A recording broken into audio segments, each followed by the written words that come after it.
मनाची एकाग्रता. एकेकाळी एक वृद्ध योद्धा होता.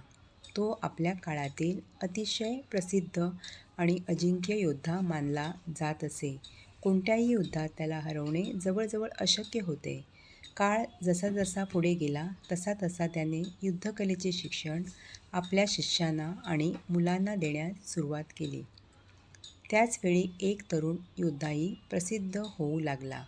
तो आपल्या प्रतिस्पर्ध्याच्या कमकुवत जागा ओळखून त्यांना सहज पराभूत करत असे.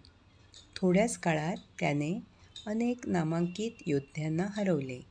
लोकांमध्ये त्याची कीर्ती पसरू लागली आणि हळूहळू त्याच्या मनात अहंकार निर्माण झाला. त्याने ठरवले, जर मी त्या वृद्ध योद्ध्यालाही हरवले तर मला अजिंक्य म्हणतील. त्याने त्या वृद्ध योद्ध्याला युद्धासाठी आव्हान दिले. शिष्यांनी मनाई केली तरी वृद्धाने शांतपणे ते आव्हान स्वीकारले. ठरलेल्या दिवशी तरुण योद्धा आत्मविश्वासाने रणांगणात उभा राहिला. त्याला आपल्या विजयाची खात्री होती. पण वृद्ध योद्धा मात्र शांत, स्थिर आणि संयमी होता. युद्ध सुरू झाले. तरुण योद्धा जोरदार हल्ले करत होता, पण वृद्ध प्रत्येक वाराला शांतपणे प्रतिकार करत होता. हळूहळू तरुण दमू लागला. त्याला वाटू लागले की तो हारत आहे. मग त्याने वृद्धाला अपशब्द बोलायला सुरुवात केली, जेणेकरून त्याचे लक्ष विचलित होईल. पण वृद्ध योद्धा अजिबात विचलित झाला नाही. त्याचे मन शांत आणि एकाग्र होते. शेवटी तरुण योद्धा थकला आणि त्याने स्वतःच पराभव मान्य केला.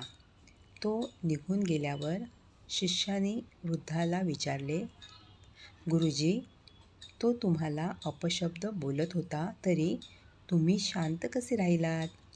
तेव्हा वृद्ध गुरु हसून म्हणाले, मुलांनो, कोणत्याही युद्धात फक्त शारीरिक ताकद महत्त्वाची नसते. मनाची एकाग्रता आणि संयम असतील तर कोणतीही लढाई जिंकता येते.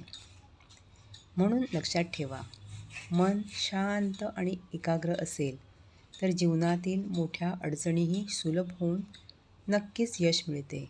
शांत मन समस्येला खंबीरपणे सामोरी जाण्याची ताकद देते.